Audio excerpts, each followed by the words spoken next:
Hey everybody, welcome to our next grinding session. Lots of fun. I have lots of grinding requests, or a few grinding requests actually. Since last time, I'm wondering if I should even worry about those guys and just run straight to the desert. I think so. Let me get some of the, instead of going straight in order, let me get some of the faster ones out of the way, and then we'll go on to the ones that'll take longer to explain. One person wants to know, how did I meet Variax? Well, Variax actually kind of met me. I knew about Variax. He was one of the reasons why I started LPing in the first place. I watched his Thief LP, and while I don't think Thief is necessarily a fantastic game, hang on a second. I should have looked at my XP before I did this. Anyway, he made it really fun. So, yay, good job, Goofy. About to sneeze. So I knew about Variax, but I've never been one of the guys that, or an LPer that would go to my favorite LPers and say, hey, I started LPing, check me out. I felt like that was cheating, because I always, well, I'm gonna get into the philosophy of LPing if I go this way, but suffice to say that I didn't want to draw attention to myself with anything but my videos, so I never really contacted Variax, and plus I didn't think it would make a big point. God, how many people have to contact him and say, hey, I'm a fan? So what happened was, my name is not Lily, or Tord, found my Baldur's Gate Let's Play, and he was a friend of Variax, and I think Variax learned about my Baldur's Gate Let's Play through Tord, and then I just got a comment or a message one day from Variax. It was like, oh, how the hell did I miss you? kind of thing. Like, wow, you've already gotten through the whole Baldur's Gate game and I didn't even know you existed. And from there, we just got to know each other.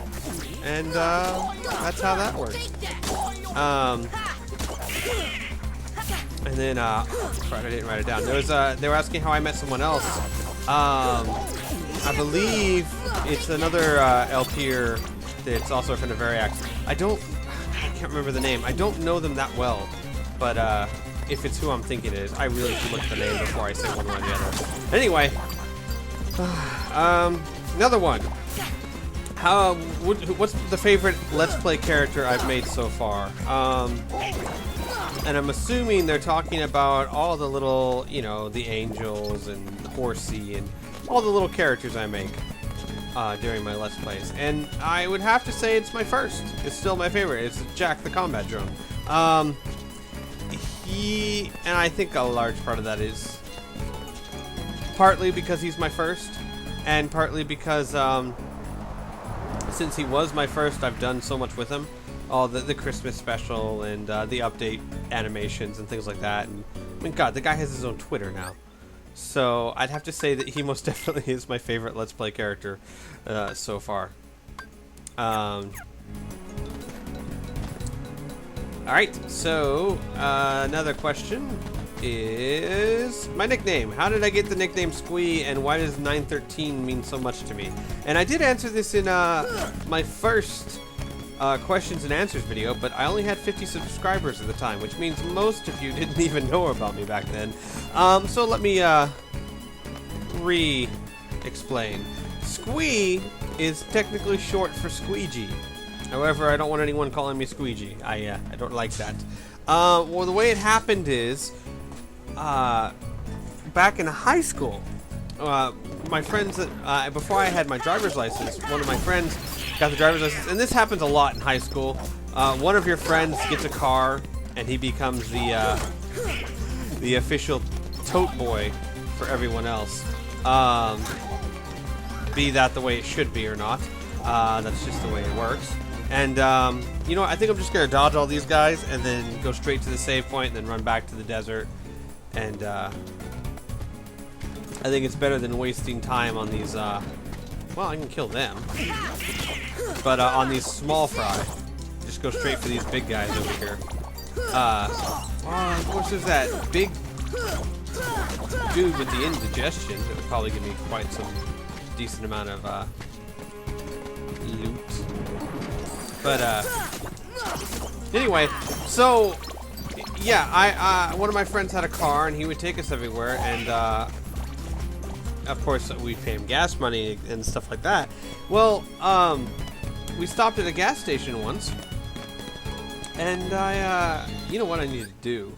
I need to customize Donald, regular tax constantly, hang on, personal, no, Donald, personal, personal, alright, regular attacks constantly, offensive magic constantly, defensive magic frequently, advanced magic frequently, HP items only in emergency, MP items only in emergency. And then I'm just not going to give them any potions and stuff. Alright. And then what they'll do is they'll use their magic. Goofy. Personal. Frequently. Okay. God, sorry, I'm losing my train of thought here. I'll keep you with stuff, and then I'm gonna get rid of you. Stock. Stock. Stock. Alright, so anyway, yeah, we stopped at a gas station to fill up on gas, and I thought I'd be nice and fill up and clean his windows. So I got a actual squeegee, one of those things that's a little rubber wiper that you use to wipe water off of glass. It's called a squeegee, and S-Q-U-E-E-G-E-E. And one of my friends was like, "What are you doing?" I'm like, "I'm cleaning his windows." And he's like, "Yeah, you're silly. You're squeegee." And I'm like, "What?" That makes no sense. He's like, "Yeah, you're squeegee." I'm like, "No, I'm not." He's like, "Yeah, you are." I'm like, "That'll never stick," and it stuck. Of course it did. So, and then eventually my friends got too lazy, and they just started calling me Squee instead of Squeegee. So that's how Squee came around, because apparently Squeegee is just too much work. And 913 was my designation number when I was a mall security guard. Yes, I was a mall security, not very. Oh, hello. I want to see how many points this guy gives us. Ouchie, the fire and the stuff. No, when I was mall security, God, years and years ago, I was Officer 913. And when they called me on the radio, they'd say 913. And after 2 years of that, it gets kind of etched into your brain. And when I tried to make my YouTube account, I tried Squee. Squee didn't work. And so I was like, well, I'm going to have to put a number in there. What number can I remember? Well, 913. We'll never forget that number. So I used that one. So, not a very glorious story, of course.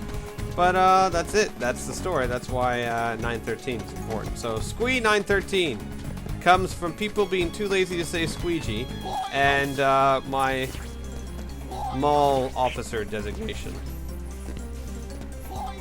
Yes, and I will save the rest of the story until I get back to the desert, or at least I don't have to concentrate on what I'm doing.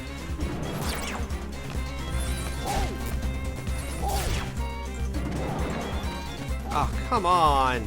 How do I get out of here? I want to get back to the desert, darn it. Alright,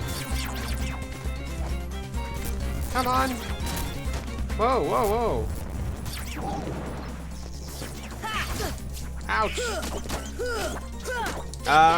Yeah, so what's the next thing I need to talk about? Oh! People want to hear the details of the one time I was a dungeon master or a game master in Dungeons and Dragons, and why I will never be so again. I have to just hope, pray that my stepmother never listens to this, which I don't see why she would. But basically, because I tried being a GM once, and I designed my own dungeon and all that stuff, and I played with my my father, my stepmom, and a couple of friends as the players. And I designed what I thought was a pretty clear trap. Oh yay, I leveled up. Which apparently was not as clear as I thought it was. Basically, I designed a room. They're in a cave, because you tend to be in caves in a lot. They're in a cave. And, hang on, let me heal.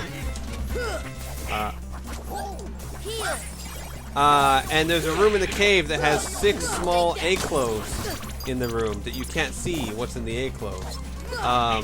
And I thought that would just scream trap! Apparently it doesn't. So, my stepmom, who was an elf something,